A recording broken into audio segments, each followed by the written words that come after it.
সময় বেশি দূরে নেই। আমি আপনাকে এটুকু বলতে পারি, এটা সেপ্টেম্বর মাস, ডিসেম্বর মাসের মধ্যেই আপনি অনেক পরিবর্তন দেখবেন। এই যে কথিত নেতৃবৃন্দ এনসিপি বলেন আপনারা, এদের অস্তিত্ব থাকবে না। আপনি বলেছেন এনসিপির কথিত নেতৃবৃন্দ বিশ্বের বিভিন্ন দেশে ঘুরে বেড়াচ্ছেন। আপনি জানেন তারা না কোনো সরকারের অংশ, তারা কথিত একটি দল, রাজনৈতিক দল এনসিপির নেতা। দেখুন তারা বিদেশে কোন প্রোটোকলে ঘুরে বেড়াচ্ছে। তারা বিদেশ যাচ্ছে, তারা তাদের জায়গা নির্ধারণ করতে যাচ্ছে। সময় বেশি দূরে নেই। আমি আপনাকে এটুকু বলতে পারি, এটা সেপ্টেম্বর মাস, ডিসেম্বর মাসের মধ্যেই আপনি অনেক পরিবর্তন দেখবেন। এই যে কথিত নেতৃবৃন্দ এনসিপি বলেন আপনারা, এদের অস্তিত্ব থাকবে না। এই জন্য এরা বিশ্বের বিভিন্ন জায়গায় ঘুরে তাদের জায়গা নির্ধারণ করতেছে কোথায় কিভাবে থাকবে। তবে বিদেশেও যে তারা ভালো থাকবে এটুকু আপনারা কেউ নিশ্চয়তা দিতে পারবে না। আপনি জানেন ইতিমধ্যেই সার্জিস আলম নামে এক এনসিপি নেতা জাপানে গিয়ে জাপানের জনগণ, বাংলাদেশে জনগণ জাপানে যারা অবস্থান করেন তারা তার প্রতি ডিম নিক্ষেপ করেছে।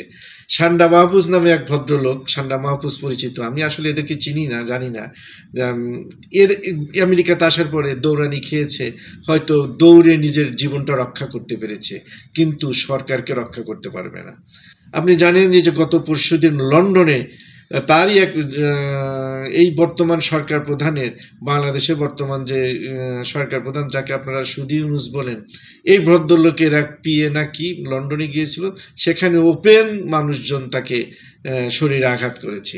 তো এই যে এদের অবস্থান, বিদেশে এরা কতটুকু থাকবে জানেন, এদের অবস্থান অত্যন্ত ভয়াবহ। বাংলাদেশে এখন তারা কিন্তু বাংলাদেশে নেই, আপনি দেখবেন ইতিমধ্যেই তারা বিশ্বের বিভিন্ন জায়গায় ছড়িয়ে পড়েছে। বাংলাদেশে এনসিপি নেতৃবৃন্দ কিন্তু নেই, তারা অবস্থান নিয়ে আছেন। কখন সরকারের পতন হয়, কখন তারা তাদের জায়গা নির্ধারণ করবে।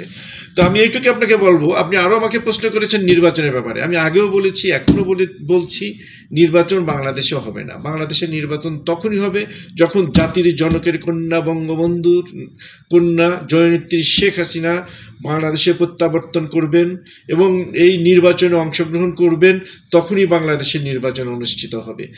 একটি দেশের 60 থেকে 70% মানুষ যে জননেত্রীকে ভালোবাসেন, যে দলটাকে ভালোবাসেন, সেই দলকে বাদ দিয়ে আপনি নির্বাচন করবেন? এই প্রহসনী নির্বাচন এদেশের মানুষ মেনে নেবে? কখনো মেনে নেবে না। জননেত্রী শেখ হাসিনা এদেশে ফিরবেন, তারপরেই বাংলাদেশের নির্বাচন অনুষ্ঠিত হবে।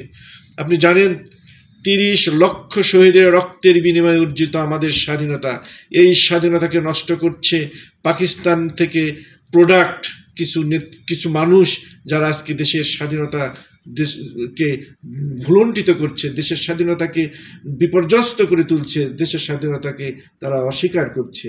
তা আপনি কি মনে করেন যে এত রক্তের বিনিময়ে অর্জিত এই দেশ মানুষ নষ্ট হতে দেবে? কোনোদিনও না।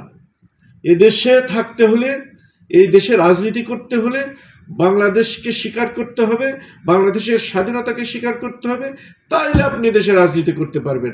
আপনি যদি বাংলাদেশকে স্বীকার না করেন, বাংলাদেশের স্বাধীনতাকে স্বীকার না করেন, আপনি কিসের রাজনীতি করবেন? কোথায় রাজনীতি করবেন? কার রাজনীতি করবেন? এদেশের মানুষ, এদেশের জনগণ কোনোদিনও স্বাধীনতা বিরোধীদেরকে মেনে নেবে না। স্বাধীনতা বিরোধীরা এই দেশের অস্তিত্ব থাকবে না।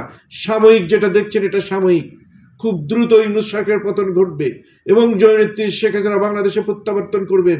জননেত্রী শেখ হাসিনা এই দেশের শাসন ব্যবস্থা গ্রহণ করবেন, জননেত্রী শেখ হাসিনার নির্দেশে বাংলাদেশ পরিচালিত হবে। আপনি জানেন এই যে কিছু মানুষ দেশকে অশান্তি সৃষ্টি করছে, এটা সাময়িক।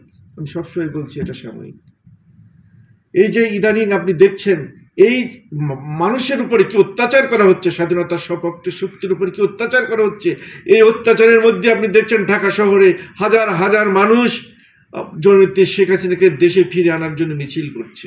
আমি তাদের প্রতি কৃতজ্ঞতা জানাই, তাদের প্রতি আমি সালাম জানাই। এইভাবে লক্ষ লক্ষ লোক যেদিন রাস্তায় নেমে পড়বে, সেদিন এদের আর অস্তিত্ব থাকবে না। সেদিন বেশি দূরে না, খুব বেশি দূরে না।